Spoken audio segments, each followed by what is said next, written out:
Gullapalli N. Rao garu on to the dais.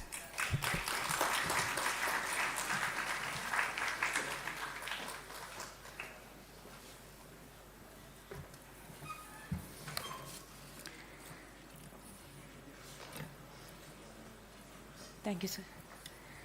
Dr. Gullapalli N. Rao garu is the founder chair of L.V. Prasad Eye Institute, Hyderabad, which he established in 1987 following a distinguished academic career in the United States. Over the past 35 years, L.V. Prasad Eye Institute has evolved under Dr. Rao's visionary leadership into a world-class institution, integrating comprehensive eye care services, advanced training programs for ophthalmologists and allied eye health professionals, as a research center, as a rehabilitation programs and innovative models for delivering high-quality eye care to underserved populations. Dr. Rao garu has been honored with numerous academic distinctions, including honorary doctorates from the University of Melbourne, University of New South Wales, Dr. NTR University of Health Sciences, University of Bradford, and Geetham University.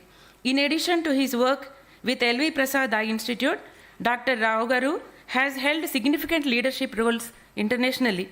He serves on the Board of Trustees for the International Council of Ophthalmology, and he has held visiting professorship worldwide. Dr. Rao's academic achievements include over 300 peer-reviewed publications and contributions to prominent ophthalmology journals as an editorial board member. Dr. Rao has received many accolades for his contributions to ophthalmology and global eye care, including the Naumann Award from the ICO, the Kupfer Award from the Association for Research in Vision and Ophthalmology, and the Jose Rizal Medal from the Asia Pacific Academy of Ophthalmology. He has been inducted into the Ophthalmology Hall of Fame by the American Society of Cataract and Refractive Surgery and was honored as a Commander Order of the State of Africa by the President of Liberia for distinguished contributions to public services and science in Africa. Welcome you, sir.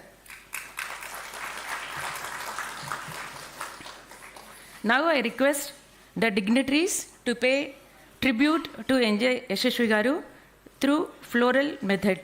Now I request.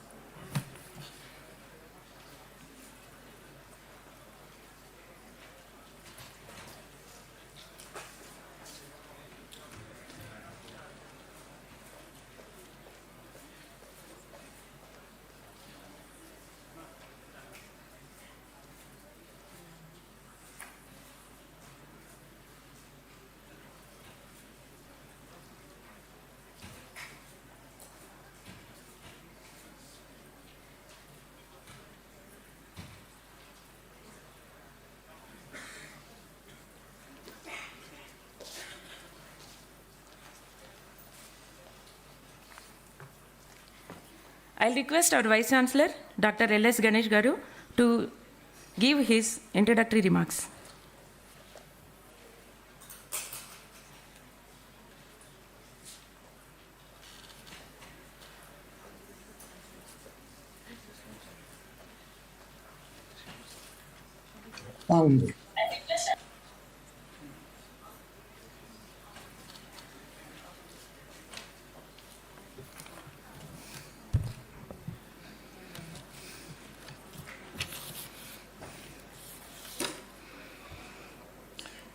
Namaste and good morning to all of you. Dear Dr. G.N. Rao, the speaker for today at the NJ Yasaswi lecture. I'm also very honored to welcome Dr. Rangarajan, our Chancellor, who is there on the screen. He's very kindly agreed to join online today. I take this opportunity to introduce Dr. Rangarajan as briefly as I can, which may be quite impossible given the kind of stellar accomplishments. My dear students, this program is a special program for all of you actually, okay? Because it is to share the spirit of a great man who founded this institute. It's in memory of Sri NJ Yasaswi, who was one of the accomplished sons of our country. And we have another extremely accomplished person, somebody whom all of us should be very, very proud of, as a person who holds the Indian flag very high in the world. So we are looking at a world leader sitting here, Dr. G.N. Rao. And of course, we have many of our leaders of the institution and the group sitting here in the front row. NJ Yasaswi is there, and she's joined by her friends also. We have, I'm starting from the left, we have Professor Venugopal Rao, the director of the business school. We have Professor Ravi, the director of the law school. We have Dr. Haragopal Reddy, a distinguished academician in the field of law. And then, of course, we have Srimati Yasaswi and friends.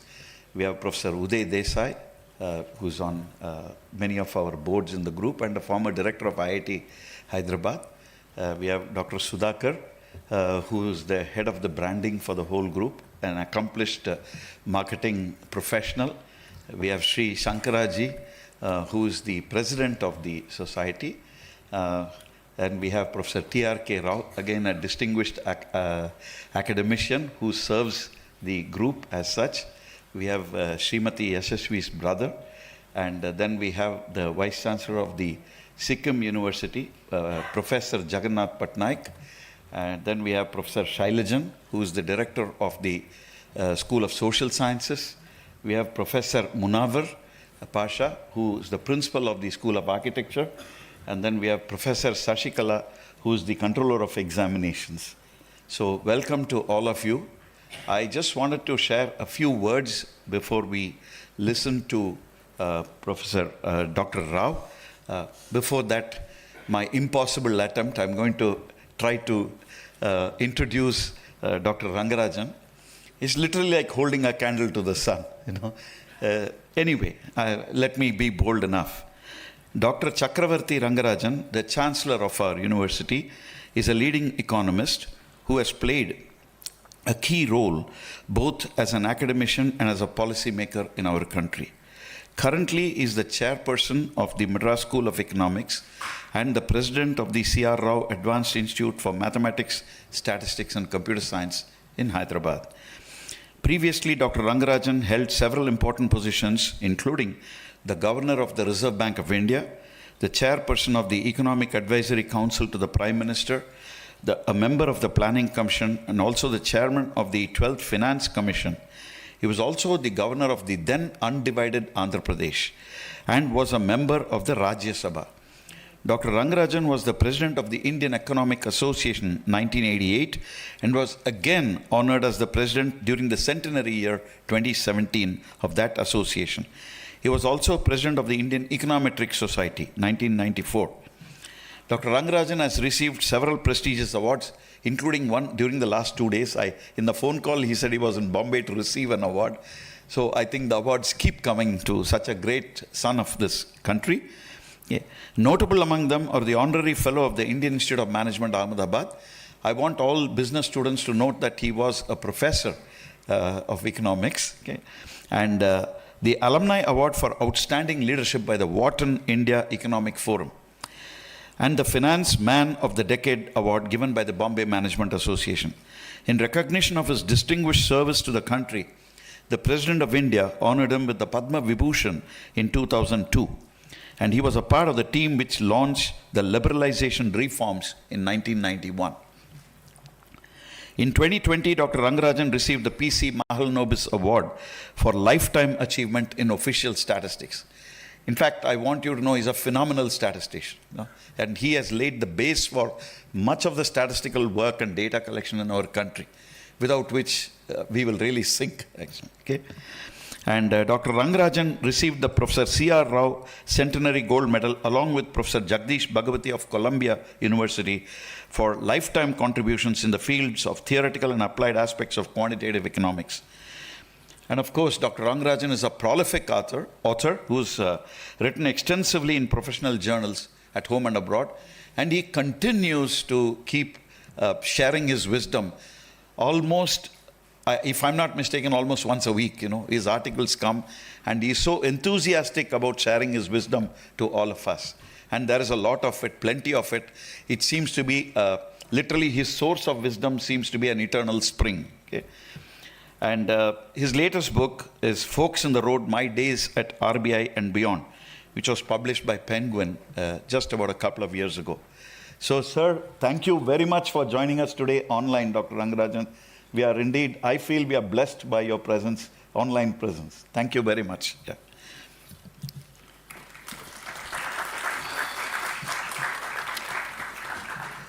Why are we organizing such lectures? I'm sure you can think about it. The whole idea is the strength of the nation is as weak as its weakest link, like any chain. And you're all part of that chain, my dear students. So our country is as strong as the weakest among you, actually. Okay? So please understand, it is inspiring work of people like Dr. G. N. Rao. I don't know whether the word people is correct here, of great souls like Dr. G. N. Rao, that we are where we are. In fact, I'm sure you will be astonished, perhaps amazed by the kind of presentation that he's going to share with you. Something that's happening under our nose in Hyderabad, which many of us are blissfully unaware of, you know. And that is the point. So when you have a great teacher who's coming and sharing his experiences, hopefully there'll be a spark of inspiration lit in you. So this is the fundamental reason why we keep organizing these lectures, taking you a little beyond the classroom. Not little, actually far beyond the classroom.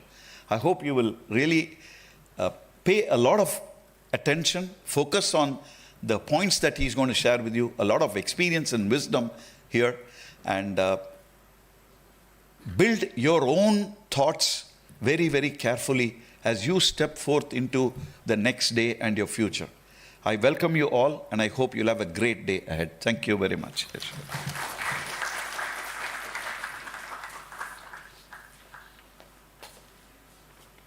Thank you, sir. Now I request just to play the film on Yasaswi garu.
येवाधिकार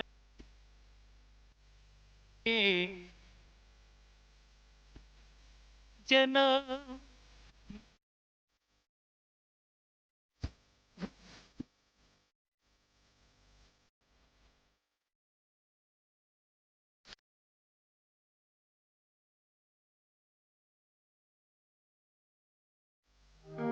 This film will take you through the story of an extraordinary visionary. We pay tribute to one of the most resplendent intellectuals India has ever seen. The iconic NJ Yasaswi, the man who founded the Institute of Chartered Financial Analysts of India, ICFAI, and ICFAI Universities and ICFAI Group of Institutions. He leaves behind him a huge network of educational institutions that will stand testimony to the adage, what can be imagined can be achieved. Born on 9th February 1950 to Father Sri Nanduri Venkateshwar Rao, a school teacher, and Srimati Seetamma Garu, a homemaker, the quest of knowledge, the zeal to excel, was instilled in him right from his childhood. The spark of brilliance was evident in him right from his school days. His illuminating essays on a wide variety of topics, even when he was in the 4th grade, captured the attention of his teachers, who appreciated and encouraged the remarkable talent in the young Yasaswi. The young boy was a keen and committed learner, and he never repeated an error once it was pointed out to him. NJ Yasaswi had a brilliant academic career throughout. Graduating from the Andhra University in 1969 with a BCom degree, he topped the university. In his CA Inter in the year 1971, he achieved near impossible scores as first ranker and repeated the academic feat in CA Final in 1973. Simultaneously, he bagged the first rank in ICWA Inter in 1970 and ICWA Final in 1972. This spectacular track record of academic achievements reached its zenith when he was given the Basu Foundation Award for the Best Student of the Year from both the Institute of Cost and Works Accountants of India in 1972 and the Institute of Chartered Accountants of India in 1973. A first-of-its-kind achievement in the country, an unparalleled performance which made his parents and well-wishers immensely proud. Married to Srimati Shobha Rani, he had a blissful home atmosphere, and the enlightening journey as a father, husband and mentor crossed all boundaries as the most rewarding and enriching experience. Weekends at the NJY home was always known for his warm welcome to his circle of friends and associates. There would be a fruitful exchange of knowledge and fun, delicious home-cooked food, and engaging battle of wits with his mother. The grand old lady would voice her policy of the spiritual journey as all-encompassing, while her son would try to churn out hundreds of conversations why hard work and commitment to basic issues were more important than spirituality.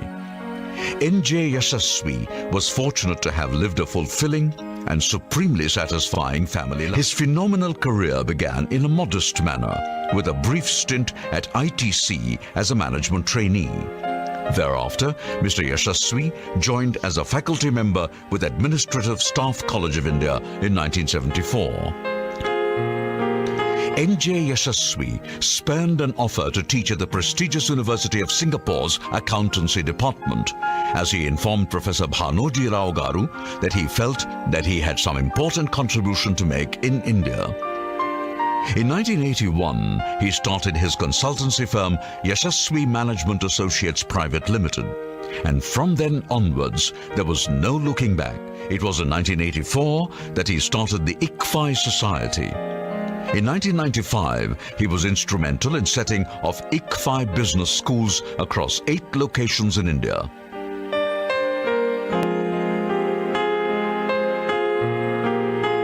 He was charismatic, a great motivator, never tired of talking about ideas, their execution, and delegating projects ably to people according to their strengths. He showed his prowess in corporatizing education and created a sterling model out of it. If you are a man in a hurry, it is not the business to be in. And what I mean to say is that it takes at least 100 years before a university is really recognized in a true sense.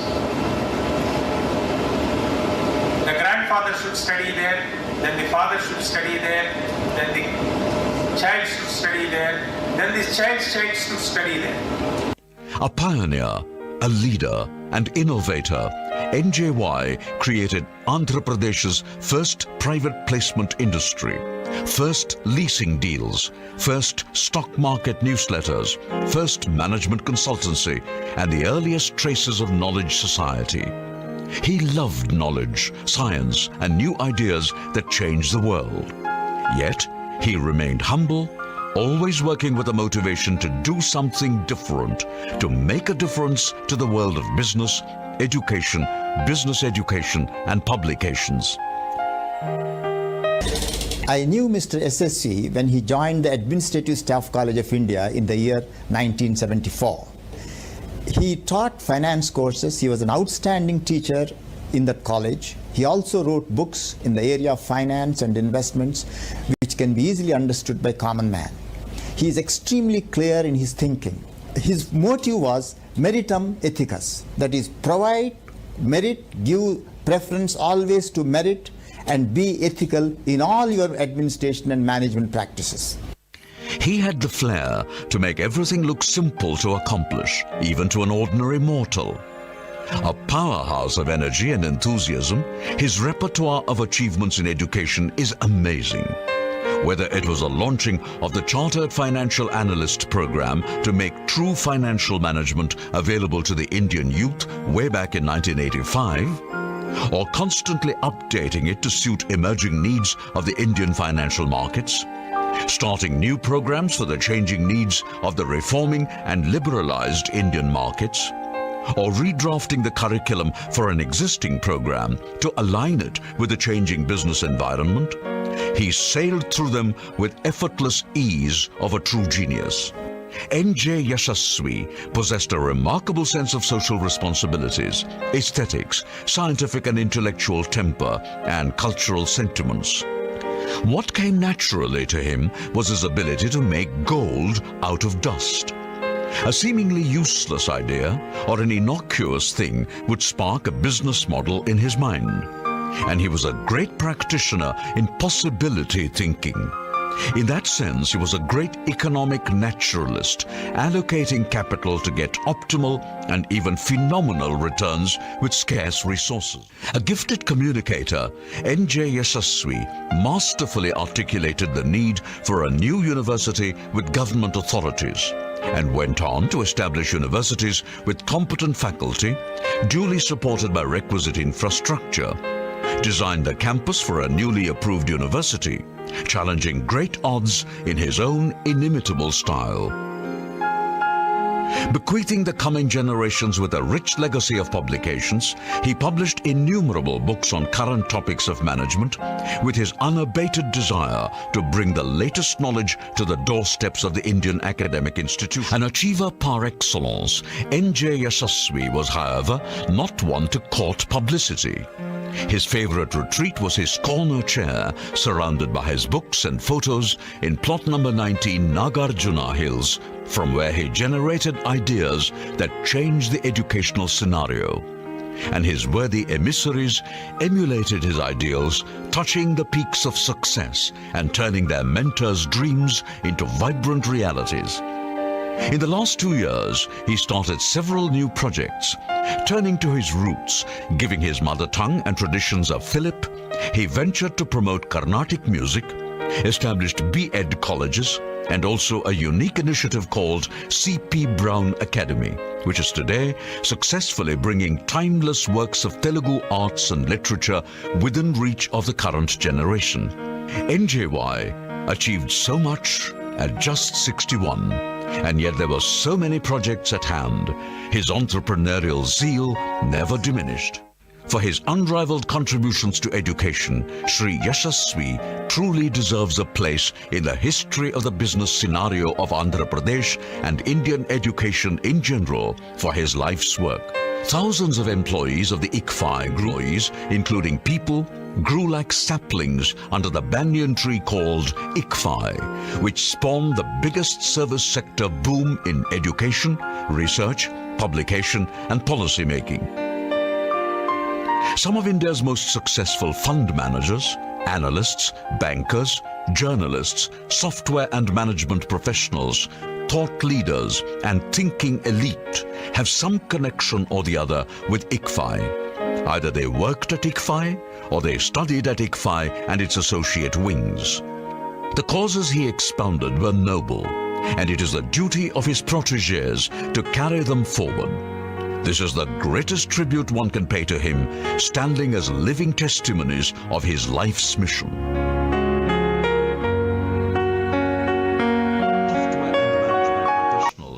Thought leaders and thinking elite have some connection or the other with ICFAI. Either they worked at ICFAI or they studied at ICFAI and its associate wings. The causes he expounded were noble, and it is the duty of his protégés to carry them forward. This is the greatest tribute one can pay to him, standing as living testimonies of his life's mission.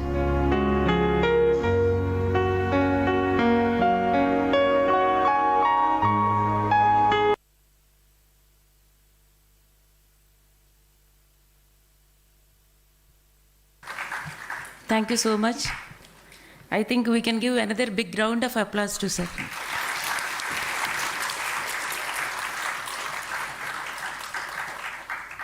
Now I request today's chief guest, Dr. G.N. Rao Garu, to give his lecture.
Dr. Rangarajan, Srimati Yashwanti Garu, Vice Chancellor Dr. Ganesh, Registrar Dr. Vijay Lakshmi, leadership of the ICFAI group of institutions, some of the old friends like Uday, who has helped us in the growth of our own institute for many years, members of the faculty, and the young minds who are going to shape the future of our country.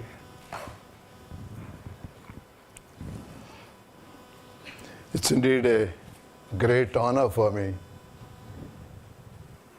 to speak to all of you in memory of one of the greatest products of India. And I'd like to share some of our experiences in the field of healthcare today.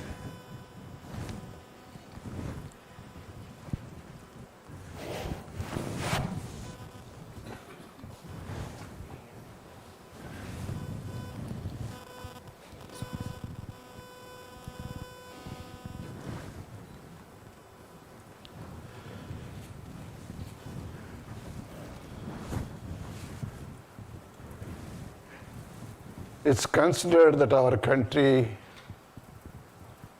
has made much economic progress, but unfortunately, contrasting to that is the picture of human development, which is relatively poor. There are enormous disparities in the two key sectors in our country, that is education and healthcare.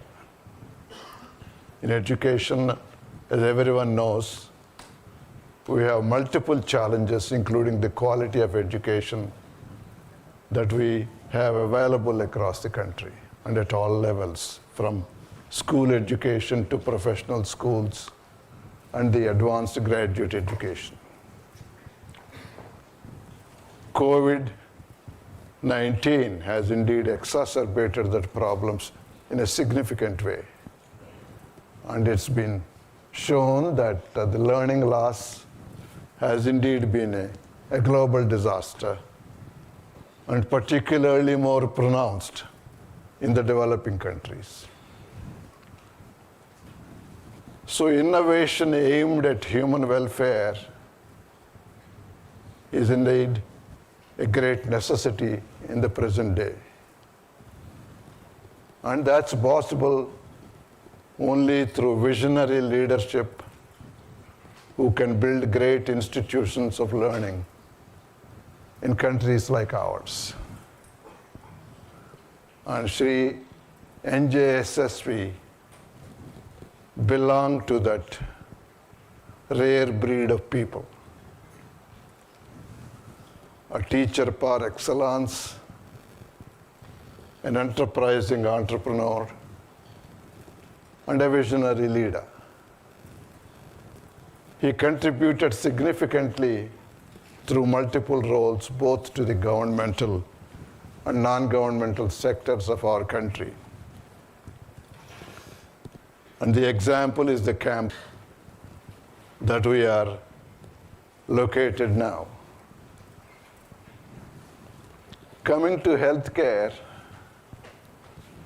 in our country we continue to have the ravages of maternal mortality, infant mortality, lower levels of vaccination rate compared to many countries around the world. Tuberculosis, malaria, and leprosy are very much with us. We are, again, number one in all these in the world. Compounding this problem is the emergence at an accelerated pace of all the non-communicable diseases like diabetes, hypertension, cancer, etc. By many measures, actually, the world has never been in better health. But yet, the challenge is the gap between this progress and the greater potential that medicine offers that perhaps has never been wider. At least half of the world does not have access to good quality health care in the world today. A recent report in the Lancet from the World Health Organization has shown that nearly 4.5 billion people in the world have no access or poor access to health care. That's more than half the world's population. And yet another 2 billion people face financial hardship to provide for their own health care. And just recently I came to know in the state of Telangana itself, annually 45 lakh people go into poverty because of their health care costs for them and their families. It is said that we live in a fragile world today. Pandemics, which are going to increase in frequency and severity in future, the climate crisis, energy shock, human stupidity leading to global conflicts around the world with no end in sight. I believe there are over 100 collapsing economies in the world and food crises.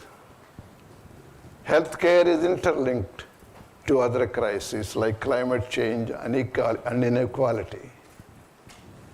And I also believe the world's poorest countries have experienced a brutal decade since 2015, and that is actually making the problem worse.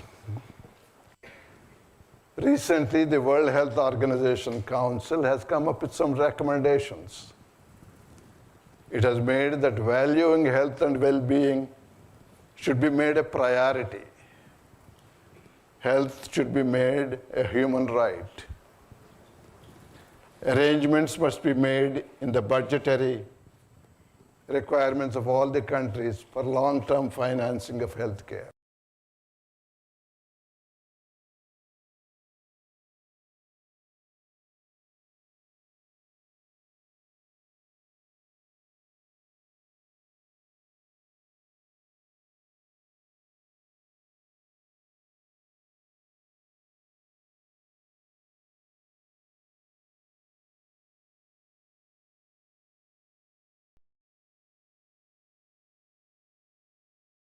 and tells the story of our country in many parts of the world. Every single day, in many corners of the world, the scene keeps repeating.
Institute of Medical Sciences put me on the right track of scientific medicine. And my two other mentors in America, Professor Baum and Aquavella, have really allowed me to mature and get into the track of advancement in the future. I have also derived inspiration from three of these gentlemen. Dr. Venkataswamy, who founded the Aravind Eye Care System in Madurai, Dr. Badrinath of Shankar Netralaya, and from very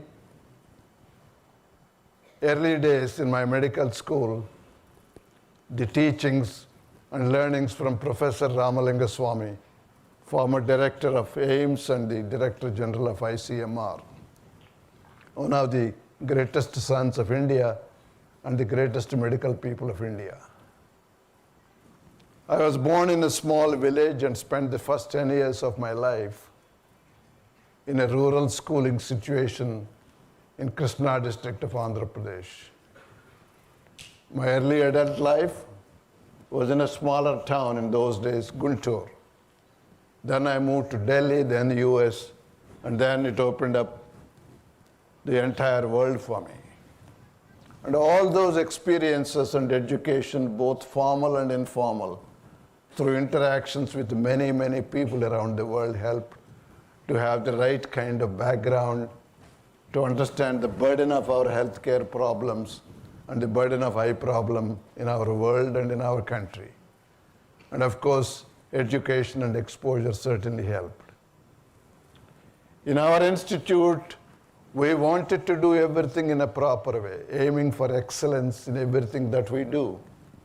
Just like Sri Yasaswi tried very hard throughout his life in the area of education.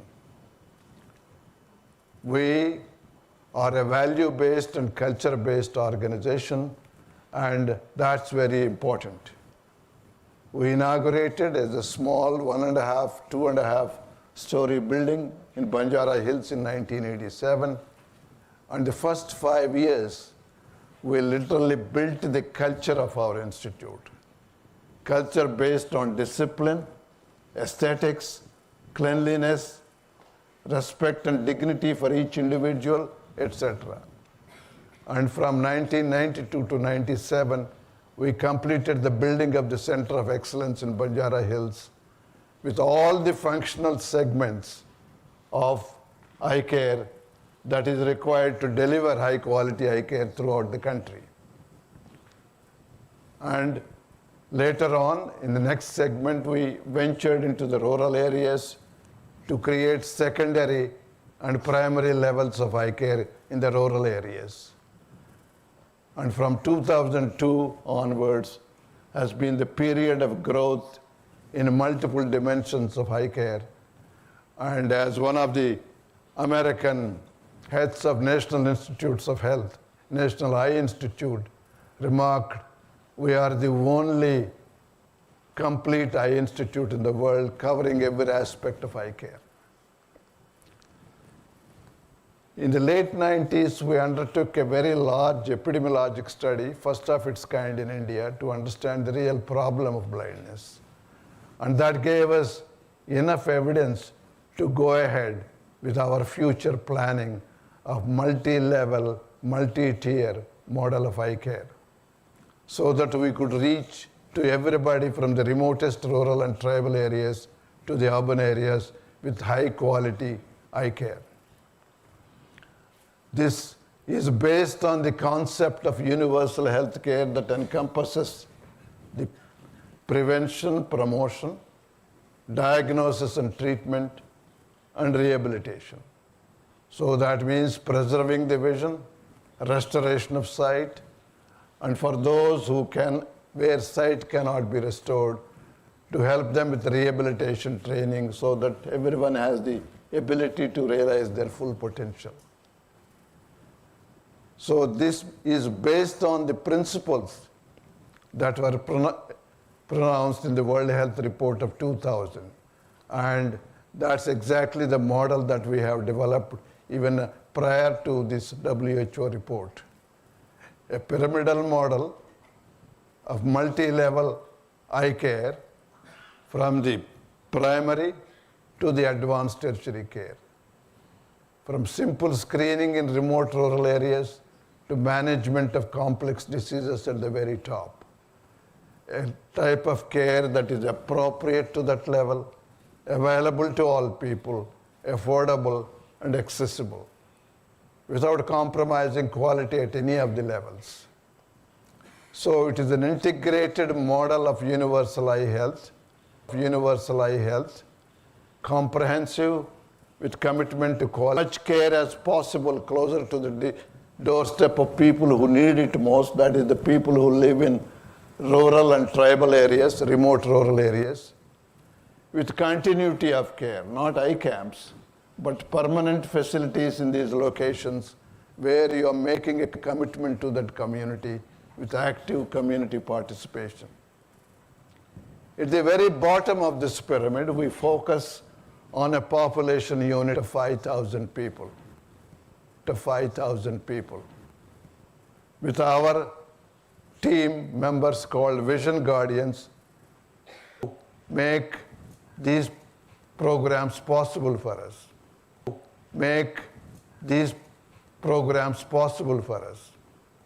Promoting eye health, screening programs in those communities, making appropriate referrals to the next levels of care, and those who had some kind of surgical intervention in that 5,000 community to keep an eye on them and make sure that they go back for follow-up care. This is essentially focus on vulnerable groups living in remote rural and tribal communities. And at the next level is the center-based primary care, where we have primary eye care centers located in remote rural and tribal areas, where a one-year trained high school graduate, a technician, is placed in as a staff member providing primary eye care. These technicians are quite often recruited from the local community, from relatively disadvantaged families, and given a career in eye care. And they also have an opportunity for career advancement. In fact, a couple of them went on to do PhD at the University of New South Wales, and one of them is now an associate professor at the University of Hyderabad. So that's the kind of opportunity we created, and these technicians provide primary care at the primary centers. Fully equipped, simple centers where if all that one is requires is a pair of glasses that is provided right there, and that constitutes more than 50% of the eye health problem in our country. And then they can also detect potentially blinding diseases with the equipment provided and the training they have received. They may not make an accurate diagnosis, but they can certainly suspect and then refer them to appropriate levels. And then post-operative follow-up, and they also participate in community-based rehabilitation of those with irreversible vision loss. And we have 277 such centers spread in Telangana, Andhra Pradesh, and Orissa now. This is the first vision center that we started in 1993. More recently, many local people from these villages are offering to build brand new centers for us in their villages.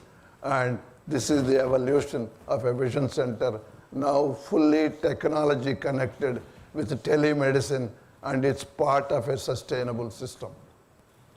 The important thing is to remember there is continuous care available in these communities through the services of these centers.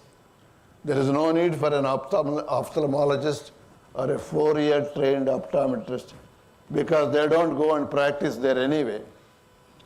So we have found a solution through the training of these technicians, and it has to be linked to the next level centers. From there, using tablets connected to the equipment, the images are sent to the tertiary centers where an ophthalmologist looks at the pictures and provides the necessary guidance for the technician. It does some amazing things with this system even at the primary level. Here is a kid where one of our volunteer vision guardians found that white spot in the eye, referred to the next level vision center, and the technician suspected this was an eye cancer.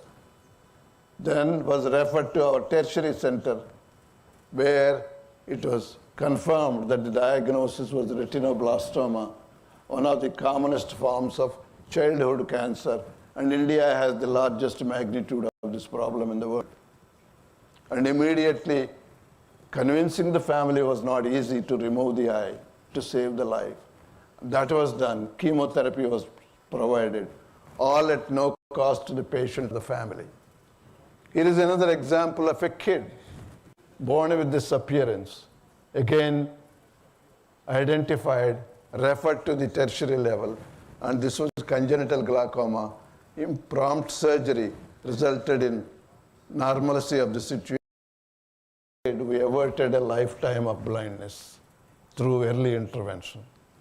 So by having the system of care at the primary level in the remote, rural, and tribal areas, we could make this kind of difference both to life and sight. The next level is secondary level care, where we have centers like this in rural areas. This is a center in a place called Paloncha in Khammam district. Now it is Bhadradri district in Telangana, where all these activities can be carried out. And the care can be given at the secondary level. And more recently, in the last 5 years, we have begun to do some tertiary care services in these centers. Example being a corneal transplant. That is possible because a corneal specialist from one of the tertiary centers actually travels every month to the secondary centers. And the donor cornea is provided by our eye bank, and we are fortunate. We have the largest eye bank in all of Asia Pacific region, with actually surplus corneas available. And then the follow-up care for the transplant is provided by our ophthalmologist, who is placed in that center with full training of follow-up care, and then connected with technology for any further consultation. And we also have a model of mobile diagnostic vehicles, which includes a lot of equipment whose cost goes into crores of rupees. And there was no need to put all that equipment in each of the secondary centers. So these vehicles go from center to center on a weekly basis and provide advanced diagnostic care in the secondary level. One secondary eye care center like this, along with 10 primary care vision centers and the vision guardians, provide direct service to 100 to 200 villages. So this is an innovation where we were able to take care closer to the people who need it most. So we can take care of the need for spectacles, take care of cataract surgery.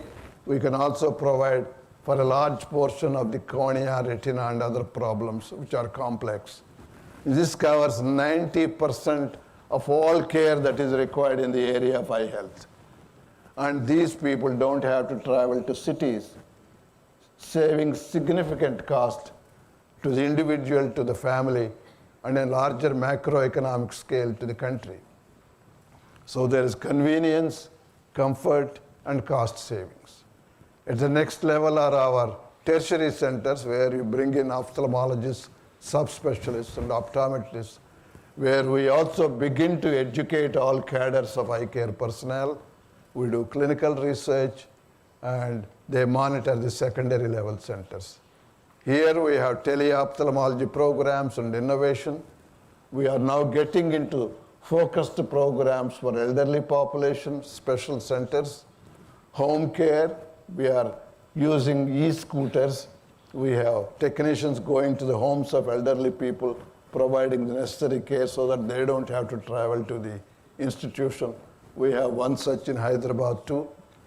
And focus on myopia in children, because that's supposed to become one of the greatest epidemics in the next few years. In fact, it's going to be the next pandemic in terms of sight problems in children because of the lifestyle changes. And finally, at the top is the Center of Excellence, where we do everything that is done anywhere in the world in the most advanced centers of the world. So by using a model of multiple levels of care, migrating as much care as possible to the secondary and primary levels, eliminating distance, leveraging technology, multi-tier paying and non-paying structure, using all the advanced technology tools developed in our technology innovation centers, we've been able to take very high quality care to all the people that require them. Here is our network covering essentially 3 states of India, and we also do a lot of capacity building for other institutions in other states of India and in other developing countries. These are our functional arms. In patient care, we take care of approximately 2.5 million people a year.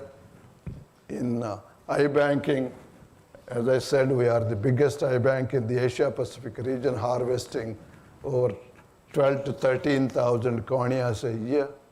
Vision rehabilitation, we were the first eye institute to integrate that as a component of an eye institute. Education for all cadres of eye care professionals. And at any given point, we have about 800 to 900 trainees on our campuses in various disciplines, ophthalmology, optometry, technicians, nurses, etc. And capacity building for other organizations, both in India and outside. And rural eye health, I already alluded to. Research is a very active component of our institute. And technology innovation is some of the newer elements. We do a very active participation in advocacy efforts for eye health, both nationally and internationally. And so people ask me, how do we provide so much care free of cost to the disadvantaged? It is possible that we have demonstrated. If we look at just 1 year snapshot, doing all those percentage of services and surgeries free of cost, from the money we generate from our paying patients, we could cover 91% of all our operating expenses. So operating expenses, we are self-sustaining from the money we generate from paying patients. So that is eminently possible if we create a proper model of care. And this includes every single functional activity that we are involved in, not just patient care. And this has been our scorecard over the last 37 years. We performed over nearly 2.5 million surgeries. We harvested 140,000 corneas. And we are now the biggest transplantation center in the world, in a country where everybody told me, forget it, don't even start it. In India, organ transplantation is impossible. For the past 10 years, we are the biggest corneal transplantation center in the world. And we perform nearly 3,000 transplants a year. So it is possible in our country if we use all the tools that are available to us, the talent, the technology, and the resources that are available. You can also reach out to the remotest, and in the area of education and research, we have already provided 74 PhDs, etc. These are our links around the world in terms of collaboration, partnership, education, capacity building. We have actively participated in many parts of the world. A program that we are very proud of, about 9 years ago, the then president of Liberia, Dr. Ellen Johnson Sirleaf, a Nobel laureate, she requested us to help build the eye health system in our country because that was completely decimated during the Civil War.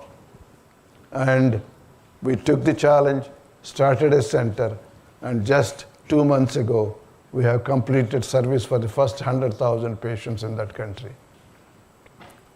So all that we did is follow these core requirements, as were outlined by Atul Gawande in his book, Better. Diligence, doing the right thing, and ingenuity. A combination of these three helped us to be able to do all these things.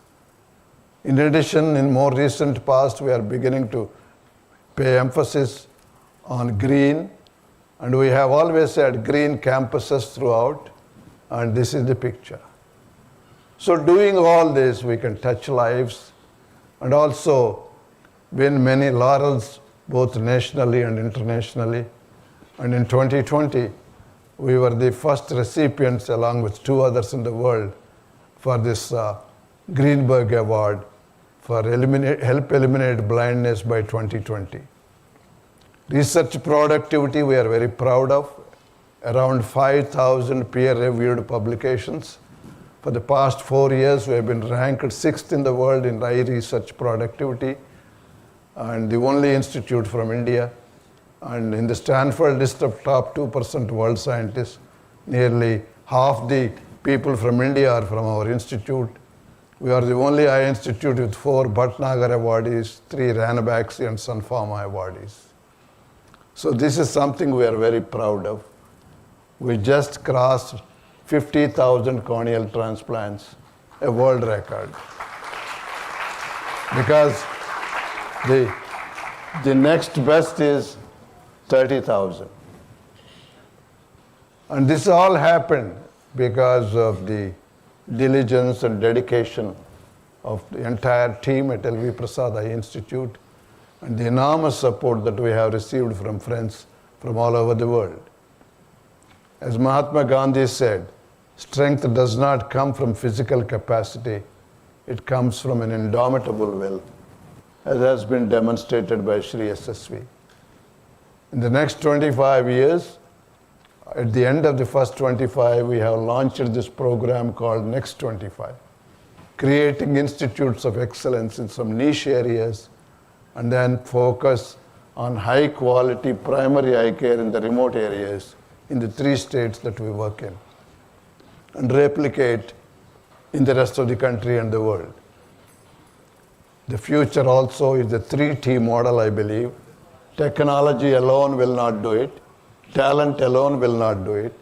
It's the combination of these two, along with tenderness or caring element that is required in healthcare, that is going to work. So it is often said only humans can accept the challenge to always be at the edge of what is possible. Technology cannot do it unless there is a human element. Finally, I close with this thing. A few years ago, along with a friend at Chandraprabha Eye Hospital, whom we helped in Assam, I happened to travel across the mighty Brahmaputra on the boat, and I'll close the talk with this story. When we crossed the river and reached the biggest river island in the world, Majuli,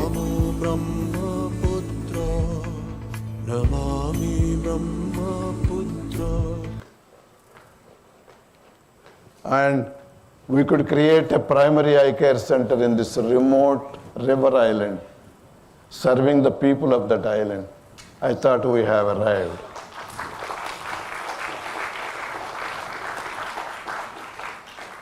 And that reminded me of this quote by Anne Sullivan, Helen Keller's teacher. As you probably know, Helen Keller,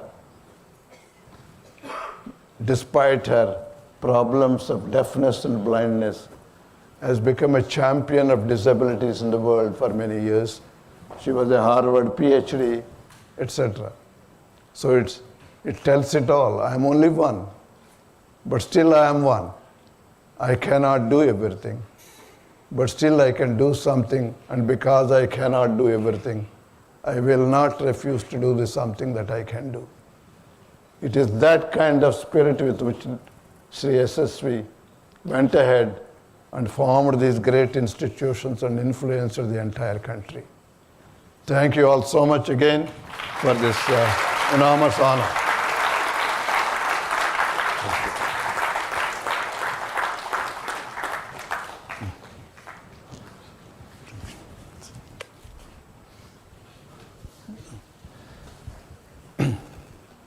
Thank you so much, sir.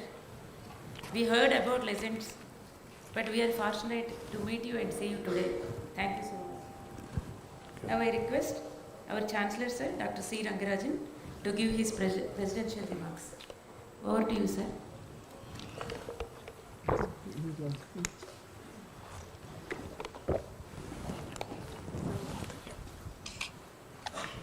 Dr. Rao, Mrs. Yasaswi, Mr.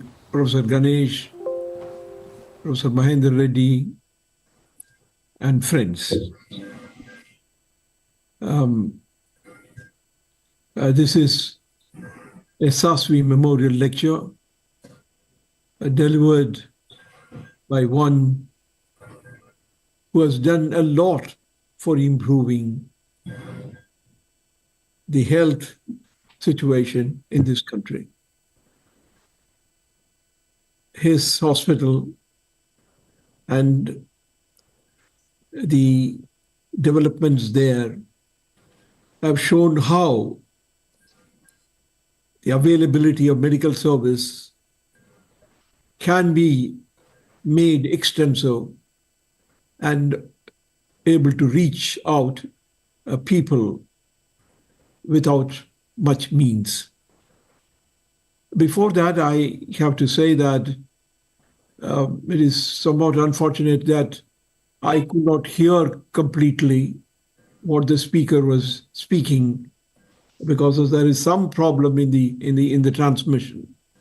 I tried all means from here to get to hear him, but I'm sorry that I missed hearing him.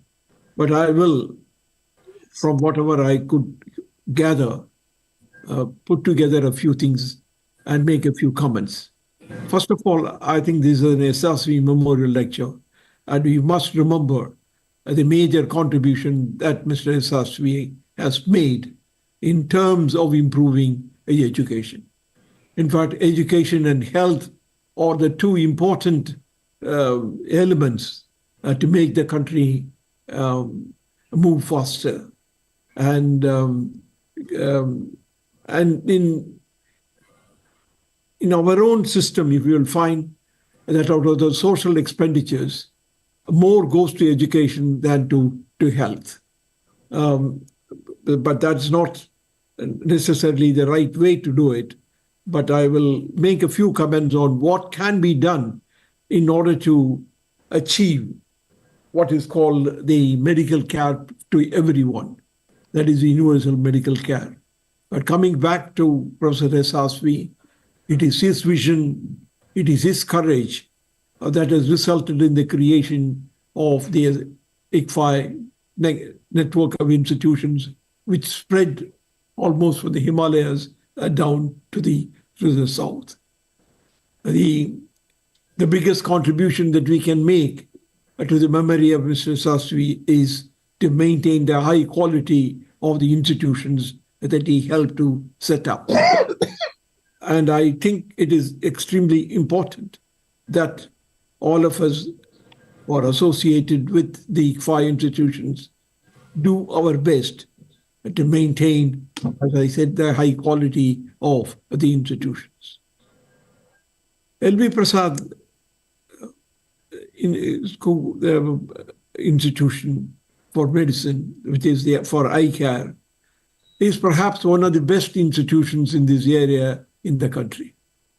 It is, I think, the accomplishments of the institutions are in many directions. He also mentioned about the fact how they emphasize research and development in the application of medical practices. I believe that they have broken a new ground and they are constantly working on how to improve the situation by emphasizing research. But more than that, what they have shown and proved is that it is possible to provide medical services, particularly in the eye care, through a combination of efforts. I would call this what we normally use the term in economics, cross-subsidization. That is, what we really need is a set of institutions which can, in a sense, have patients from all segments and enable such an institution to move forward by charging higher amounts on the rich or the well-to-do, and use the surplus that generated through the provision of the services to the well-to-do to support the poorer people. In the case of healthcare, there are two questions which arise.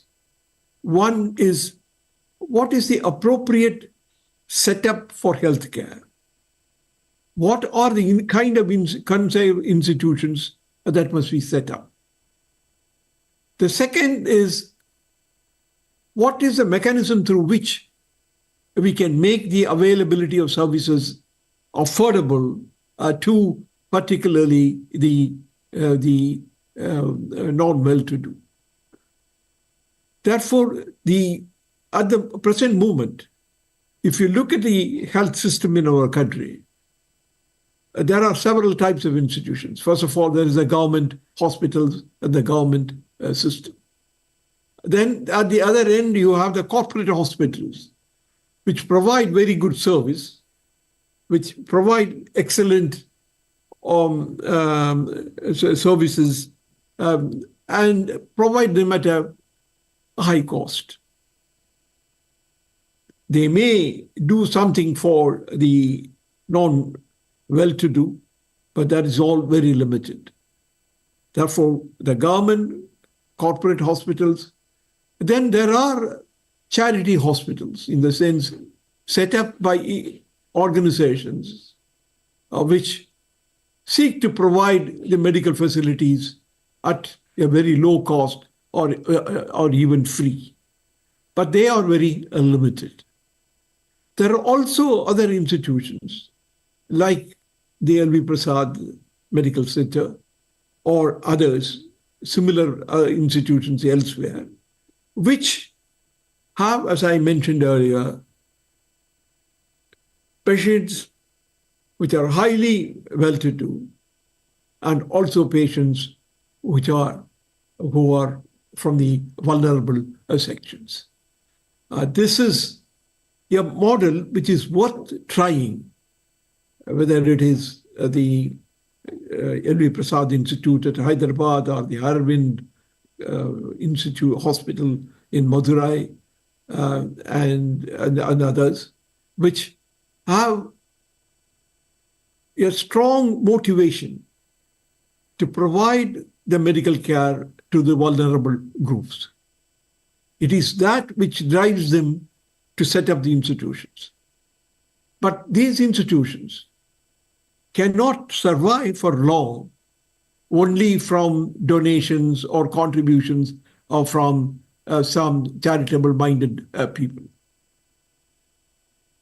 Charity-minded people do play a very important part, and they can certainly provide medical services to the vulnerable groups.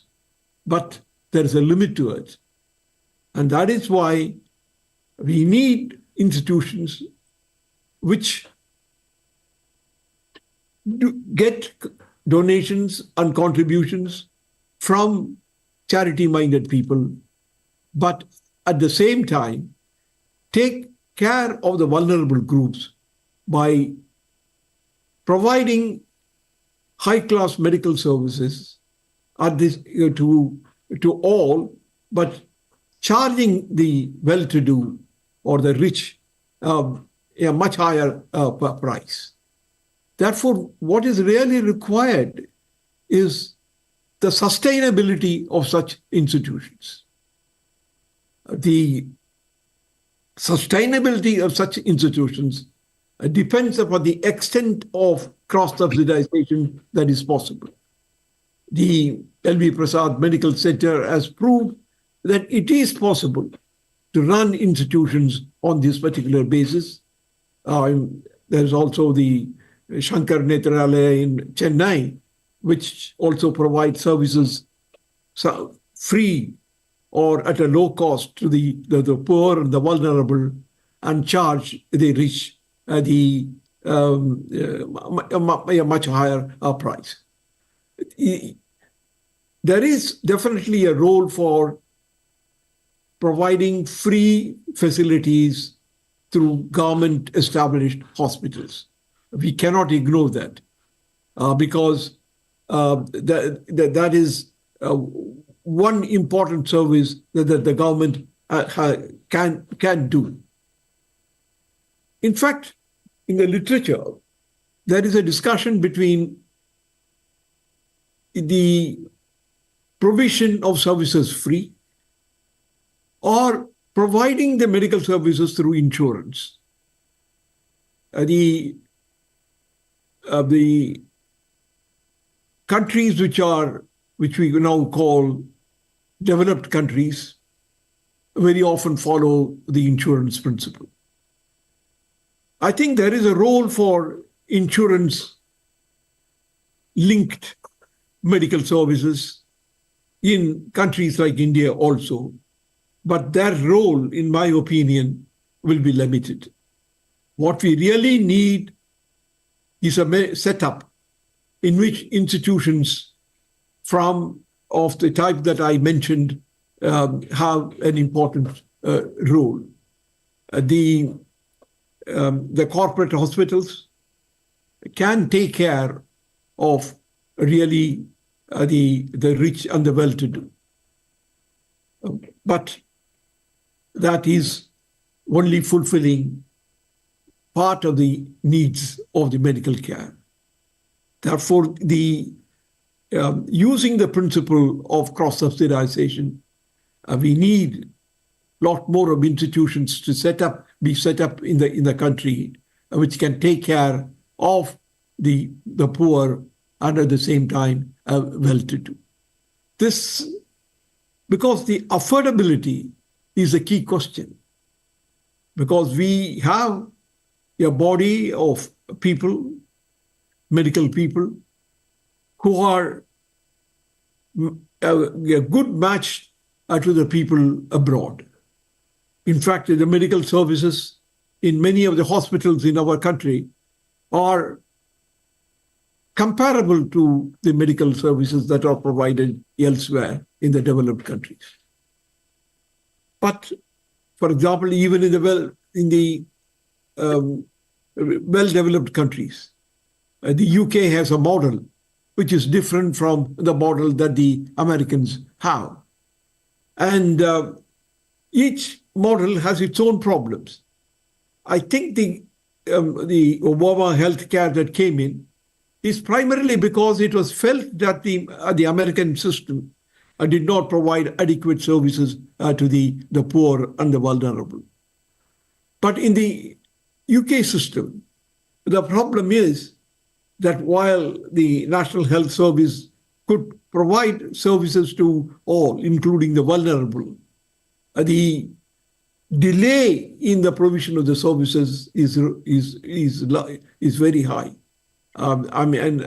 People talk about how long a time it takes to get an appointment in the national health system.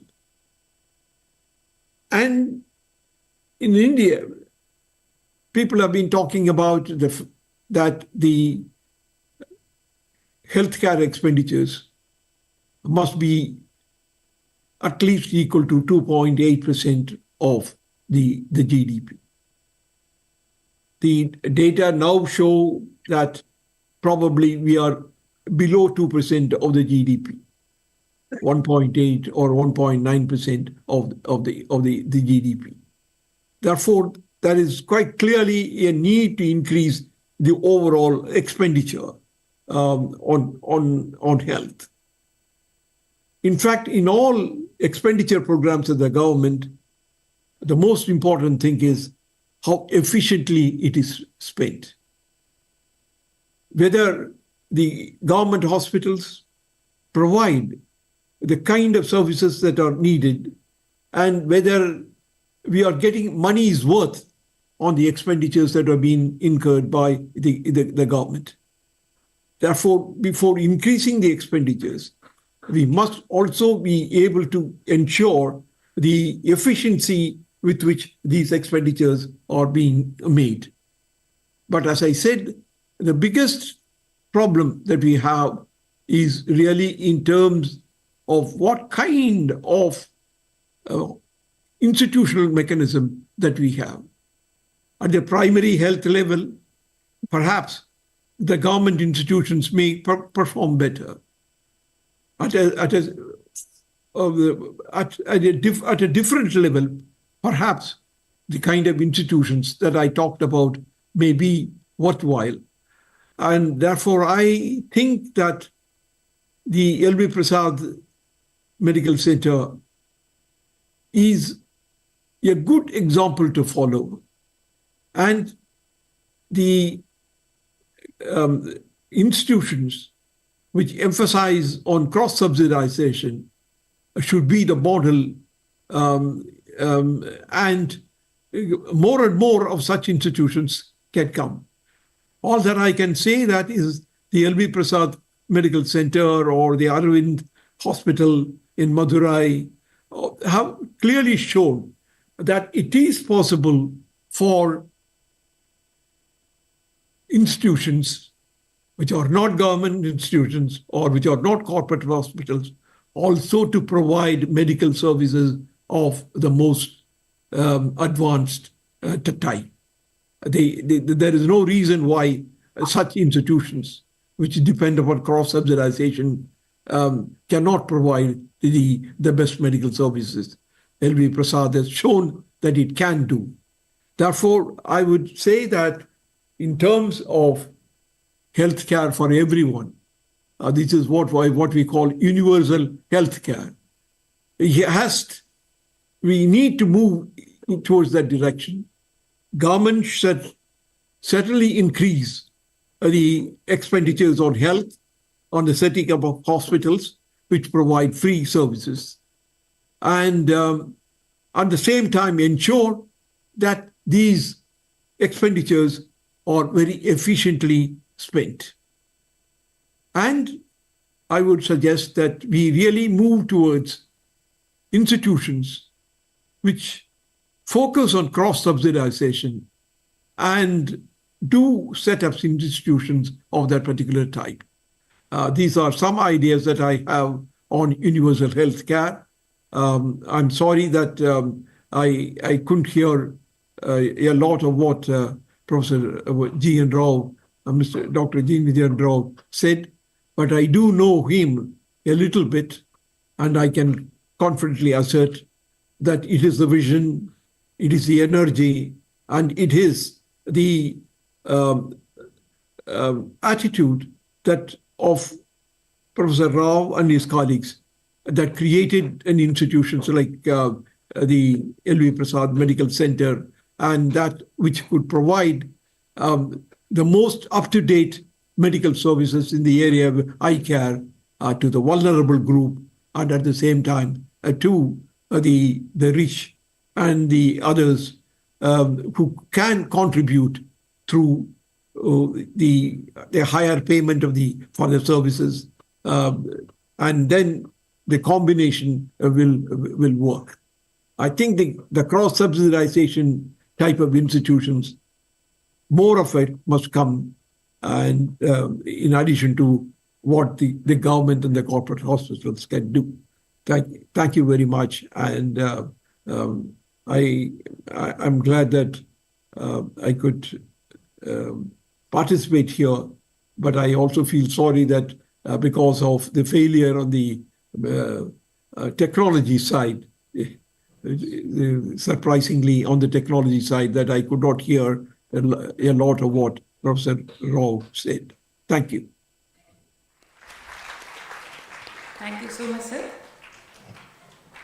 Now we request Madam Srimati NJ Yasaswi, Chairperson ICFAI Society, to honor our chief guest.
Sir, please accept our token of appreciation to Sri Rangarajan, sir.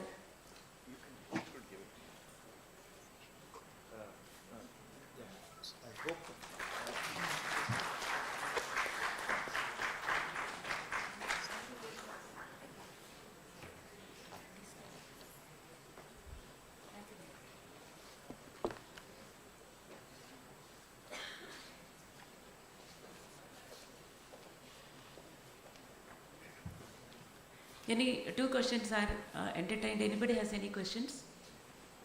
Just two questions from student side, faculty side. Am I audible, madam? Yes, sir. Please, sir. You are audible. Sir, I want to congratulate the excellent presentation by the speaker and the fantastic presidential remarks, giving the gist of the lecture and the four institutions mentioned by President Rangarajan. Now, sir, my questions to Professor G.N. Rao is, you have mentioned L.V. Prasad as an example, but our concern is whether can we extend, I think Professor Rangarajan answered to some extent, can we extend the model of L.V. Prasad to entire health system in the country? See, can it be, what will be the financial implications of that by extending the L.V. Prasad model to the entire, all the aspects of health, not just eye, that's my first. What will be the implications in terms of, for example, what will be the financial implications? You see, that I'm still not clear whether financial implications, how L.V. Prasad manages the finances to take care of this health. Do you require additional government support? Finally, the Prime Minister has mentioned that India should reach Viksit Bharat by 2047.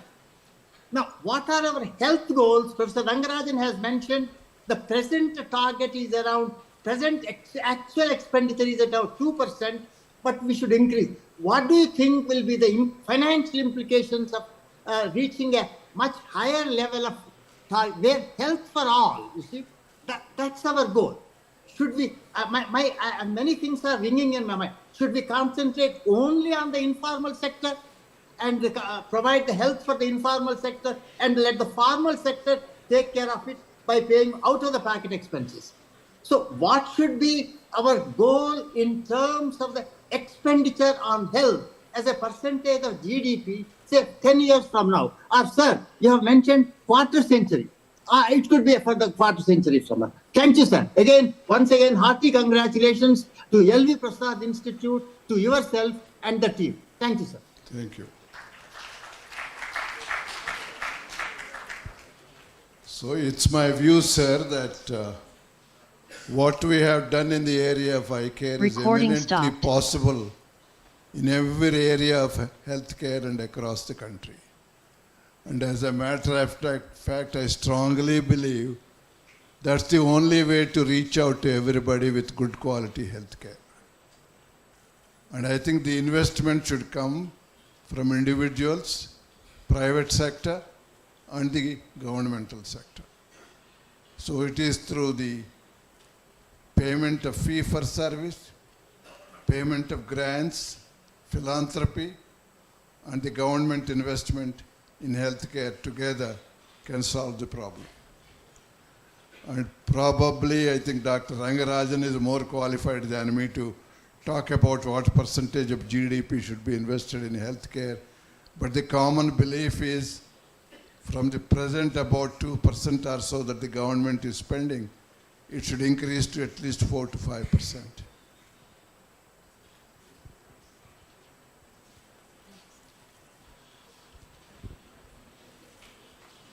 Any questions?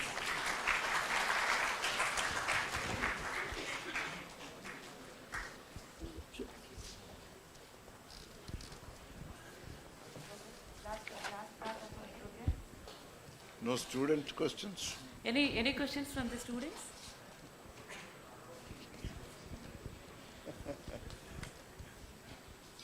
So normally if the student doesn't ask, I ask them questions. Shall we do that? Yes, sir.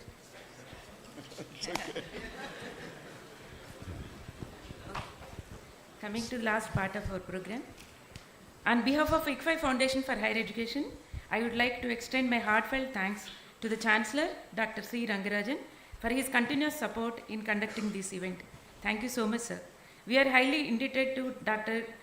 G.N. Rao, founder, Chairperson LV Prasad Eye Institute, Hyderabad, for taking time from your busy schedule and sharing your valuable thoughts on possibility of healthcare for everyone, our experience. Sir, one line I'm sharing.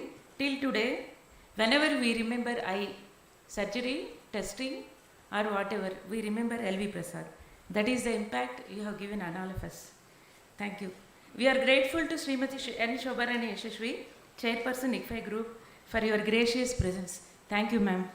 We are thankful to Sri V.R. Shankara Garu, President ICFAI Group and Board of Governors of ICFAI Society, for your gracious presence. Thank you so much, sir.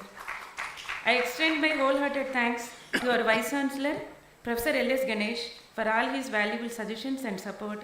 Thank you so much, sir.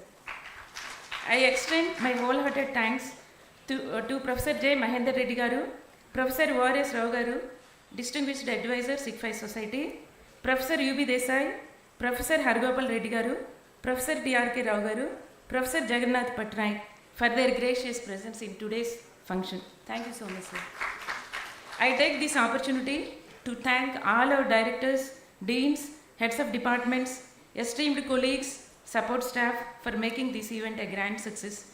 My sincere thanks to Sudhakar Rao Garu, Director Branding, and the entire SumanTV, press, as well as media for covering this event and for their continuous support. Thanks to all of you. I wish to convey special note of thanks to our Director Administration, Colonel Vishnath Garu, and his entire team for their untiring support in organizing this event. Thank you, sir. On behalf of the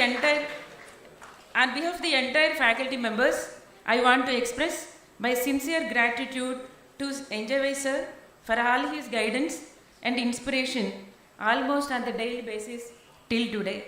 We miss you, sir. Our sincere thanks to all the viewers watching online and making this event a grand success. Last special thanks to all our students who patiently listened to this lecture. Thanks and blessings to all of you. Thank you so much. Thank you, one and all.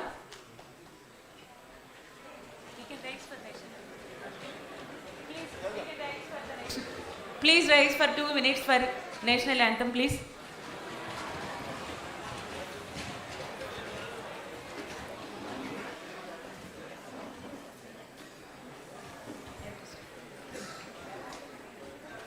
Let us start.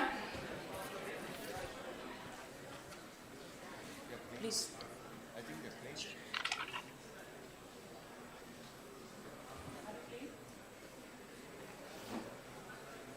जनगण मन अधिनायक जय हे भारत भाग्य विधाता पंजाब सिंध गुजरात मराठा द्राविड उत्कल बंगा विंध्य हिमाचल यमुना गंगा उच्चल जलधि तरंगा तव शुभ नामे जागे तव शुभ आशीष मांगे गाहे तव जय गाथा जन गण मंगलदायक जय हे भारत भाग्य विधाता जय हे जय हे जय हे जय जय जय जय हे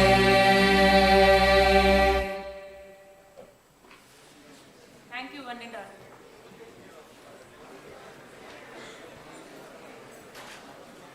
Thank you so much, sir. Thank you so much.